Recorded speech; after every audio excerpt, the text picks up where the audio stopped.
Hello students, in this video we will read the second part of the story that we were reading about Bismillah Khan, the Sahnai of Bismillah Khan. So far we had read that Bismillah Khan started playing Sahnai when he was very young and he was so dedicated, he was working so hard that he became a very fine Sahnai player. He got a break in All India Radio, he started playing Sahnai in radio, and he was the first one to greet the nation when India got independence. After that, what happened? Let's read. Bismillah Khan has given many memorable performances both in India and abroad. India में भी और abroad में भी उन्होंने बहुत सारे memorable performances दिए. Abroad means foreign country. His first trip abroad was to Afghanistan, where King Zahir Shah was so taken in by the maestro that he gifted him priceless Persian carpets and other souvenirs. तो उनका first trip था abroad को, अफ़गानिस्तान को. Foreign country में उनका first trip था अफ़गानिस्तान. वहाँ पे किंग ज़ाहिर शाह इतने इम्प्रेस हुए उनसे कि उन्होंने उनको प्राइसलेस पर्सन कारपेट गिफ्ट किया. दूसरे सोवेनिर्स मीन्स जो किसी जगह के किसी इवेंट के मेमोरी में दिया जाता है, जैसे ट्रॉफ़ी वगैरह. उन्होंने उनको बहुत सारे गिफ्ट्स दिए. The king of Afghanistan was not the only one to be fascinated with Bismillah's music. तो किंग ऑफ अफ़गानिस्तान सिर्फ इकलौते नहीं थे जो बिस्मिल्लाह के म्यूज़िक से फैसिनेटेड थे, इंटरेस्टेड थे. बहुत और लोग थे. Film director Vijay Bhatt was so impressed after hearing Bismillah play at a festival that he named a film after the instrument called गूंज उठी सहनाई. तो एक फेस्टिवल में फिल्म डायरेक्टर विजय भट्ट बिस्मिल्लाह खान को प्ले करते हुए सुने और इतने इम्प्रेस हुए कि उन्होंने एक मूवी का नाम ही इस इंस्ट्रूमेंट के ऊपर ही दे दिया, Goonj Uthi Shehnai. The film was a hit. Movie तो हिट हुई and one of Bismillah Khan's compositions. उस मूवी में बिस्मिल्लाह खान ने एक गाना कंपोज किया था, दिल का खिलौना है टूट गया. It turned out to be a nationwide chartbuster. और पूरे नेशन भर में, पूरे देश भर में ये फेमस हुआ वो गाना. Despite this huge success in the celluloid world. Despite means बावजूद, इस सक्सेस के बावजूद, सेल्यूलॉइड वर्ल्ड में इस सक्सेस के बावजूद Bismillah Khan's venture in film music were limited. Okay, celluloid world means related to cinema. The word celluloid means related to cinema. तो cinema world में इस सक्सेस के बावजूद उनका जो फिल्म वर्ल्ड में वेंचर था, venture means a journey, a dairying journey.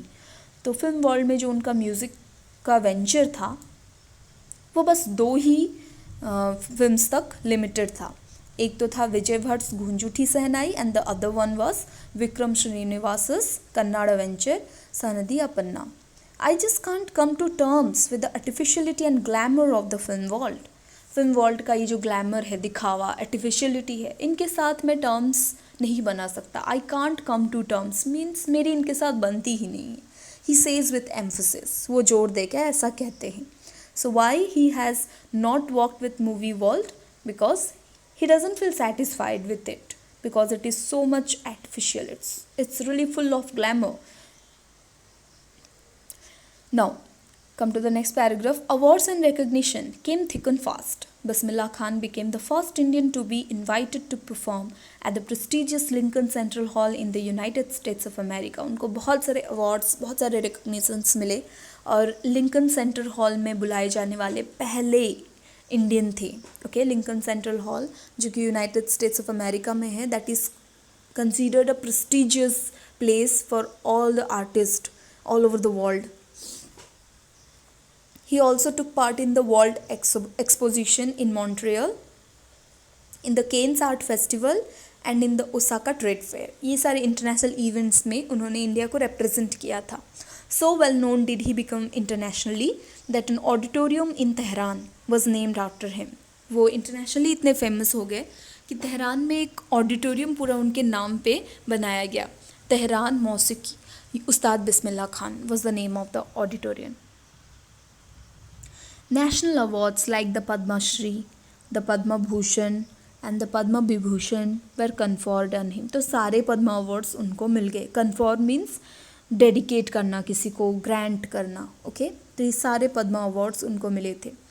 In 2001 Ustad Bismillah Khan was awarded India's highest civilian award. India का हाईएस्ट सिविलियन अवार्ड भी फाइनली उनको 2001 में मिल गया। So which is India's highest civilian award? Bharat Ratna. Okay, maybe you know, civilian means those who do not work in military. Okay, highest civilian award है Bharat Ratna, highest military award है परमवीर। तो उनको 2001 में हाईएस्ट सिविलियन अवार्ड भी मिल गया which was Bharat Ratna. With the coveted award resting on his chest and his eyes glinting with rare happiness he said. जब वो अवार्ड उनके चेस्ट पे था, भारत रत्न, और उनके आँखों में एकदम खुशी चमक रही थी, उस मोमेंट पे उन्होंने क्या कहा? All I would like to say is teach your children music. मैं बस इतना कहना चाहूँगा कि अपने बच्चों को म्यूज़िक सिखाए। This is Hindustan's richest tradition. ये हमारा हिंदुस्तान का सबसे बड़ा ट्रेडिशन है। हम लोग म्यूज़िक में बहुत रिच है, बस अपने बच्चों को म्यूज़िक सिखाए। Even the West is now coming to learn our music. Even western countries के लोग भी हमारे म्यूज़िक सीखने इंडिया आ रहे हैं, तो हम अपने बच्चों को क्यों ना सिखाएं। In spite of having travelled all over the world, Khan साहब, as he is fondly called, okay, उनको fondly प्यार से खान साहब बोलते हैं उन लोग उनको। तो पूरी दुनिया भर में घूमने के बाद भी खान साहब is exceedingly fond of Banaras and Dumraon. Okay, पूरी दुनिया भर में घूमने के बाद भी उनका फेवरेट प्लेस है Banaras and Dumraon. And they remain for him the most wonderful towns of the world. दुनिया के सबसे अच्छे प्लेसेस उनको लगते हैं बनारस एंड डुमराव, जहाँ पे वो म्यूज़िक सीखा करते थे। Dumraon was his ancestral place and Banaras was his maternal place.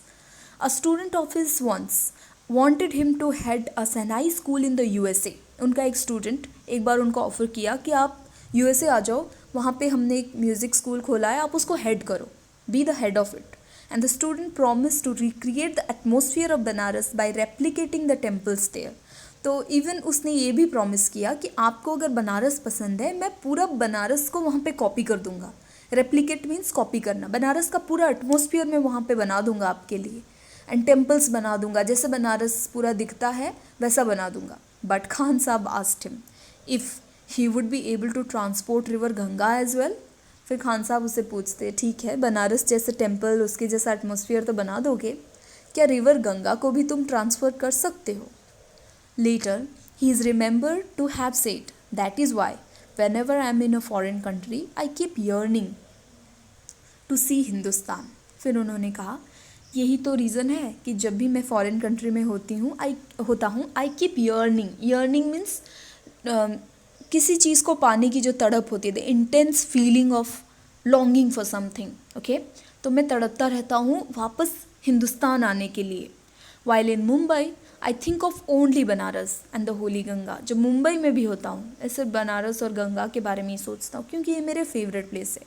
And while in Banaras I miss the unique मठास ऑफ डुमराव। बनारस में होता हूँ तो डुमराव को मिस करता हूँ। Dumraon and Banaras, this two are his favourite places.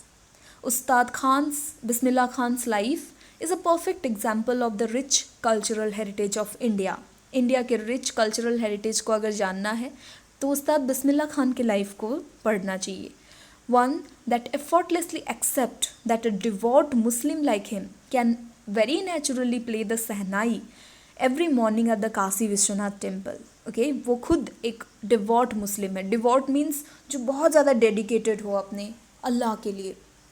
इतने डिवॉट मुस्लिम होने के बावजूद वो रोज़ सुबह काशी विश्वनाथ के टेम्पल पे आके म्यूज़िक बजाते हैं। तो ये है इंडिया, जहाँ पे सारे रिलीजन, सारे कल्चर एक दूसरे के साथ मिल के फ्लॉरिश होते हैं। So his life is a perfect example of India's rich cultural heritage. So Ustad Bismillah Khan passed away on 21st August. This part, which is written within bracket, was not originally a part of this text, but it was added later. Okay, Ustad Bismillah Khan passed away on 21st August 2006. 21st August 2006 को उनकी death हो गई at the age of 90 after a prolonged illness. वो 90 years के थे and he was suffering from a prolonged illness. बहुत दिनों से, प्रोलॉन्ग मीन्स एक लंबे समय से वो बीमार चल रहे थे। He was given a state funeral and the government of India declared one day of national mourning। जब उनकी डेथ हुई उनको स्टेट फ्यूनरल दिया गया. Funeral means the last ritual. Okay, जो शहीद लोग होते हैं या फिर देश के लिए बहुत बड़े लोग होते हैं उनको स्टेट फ्यूनरल दिया जाता है. उनके फैमिली मेम्बर्स उनका फ्यूनरल के रिचुअल नहीं करते बल्कि गवर्नमेंट करता है. और गवर्नमेंट ने उनके लिए 1 डे का morning means the expression of sadness on someone's death. तो पूरा नेशनल मॉर्निंग के लिए 1 दिन की पूरी छुट्टी उनके लिए डिक्लेयर किया गया था. So this was the life journey of Ustad Bismillah Khan. I want all of you to write the question answers and thinking about language part in your notebook, and we will meet in Zoom app one day to discuss this question answers and whether you have any doubt. Okay, so till then I want all of you to go through these videos and read this chapter at least twice or thrice. Okay, thank you.